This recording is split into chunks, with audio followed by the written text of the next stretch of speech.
Thank you. Wade Chwedep, Phyllis Jack-Webstad Rensquest, Struchum Chatlum Slakwan. What I said is hello to all of you.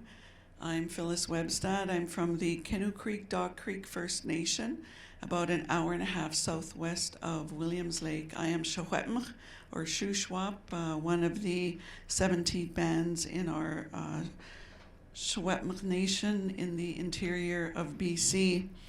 I'm the founder of Orange Shirt Day. As you can see, I'm in orange, and I have some books out front that I have for sale.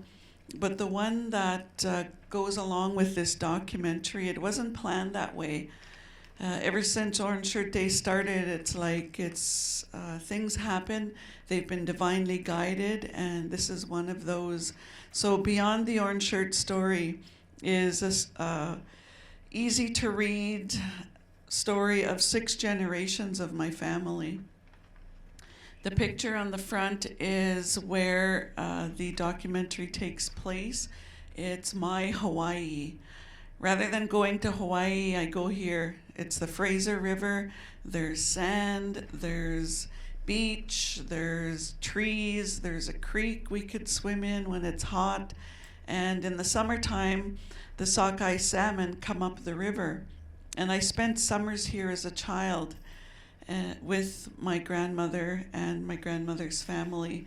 So when I went to the Indian residential school outside of Williams Lake, BC, I went 1 year there, and that's the memories that that got me through being there, because I could not leave, and no matter how much I cried or I was stuck there.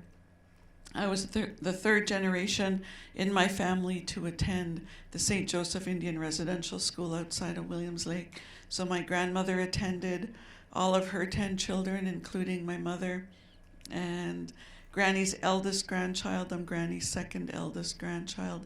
My grandmother lived to be 100. She passed in January of 2019, so just a little over 4 years ago. But the people in this documentary are also in this book. In the documentary is my mother, Rose. I grew up with my granny on the reserve until I was about 9 or 10, and then my Aunt Agnes, when she finished university in Victoria, she took me to live with her. And so my mom's story is in here. You'll hear some Secwépemc in the beginning. That's my eldest aunt, Teresa. Some of her story is in here. And shortly after I started living with my aunt, I became pregnant. I had my son in grade 8. And so my aunt took him on as well. So thanks to my aunt, my son knows me as his mother. And I have 5 beautiful grandchildren.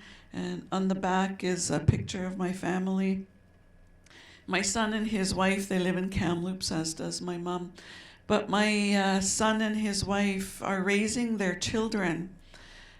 And they're the first in 5 generations in my family to be able to do that. So Granny, Mom, me, and my son weren't raised under the same roof as a mother and a father. Because of residential school, because of our history, that wasn't possible. So I'm so proud of my son. I never had any more children. Him and his wife are raising their children under the same roof. My eldest grandson, he's 18. He's graduating in June in Kamloops, and we're so proud of him. The family narrative is changing, and it's getting better, and it's going to continue to get better. Where, as Murray Sinclair says, they're going to grow up to be who they were meant to be. We as residential school survivors didn't have that. We were kidnapped from our homes and our families and held against our will at these places, and I hate calling them schools. And so also in here is my son, a bit of his story. You'll see him here chopping wood, and also my 2 grandsons, they're in the documentary as well. But the documentary is It intertwines when we were talking about an idea for a documentary. The Orange Shirt Society did this with the Canadian Geographic a few years ago. But what was decided upon, the director is Sean Stiller. He's from the Williams Lake First Nation, sugarcane. He has a company out of Toronto, and oddly enough, we were paired to do this. And so his idea was, because it needed to be something to do with Orange Shirt Day, because that's where the funding was from. And he had the idea of, what about the Fraser River fishery? And the struggle of the Fraser River fishery with the struggle of Indian residential school survivors and their families and the experience. So that's what's being brought to you today.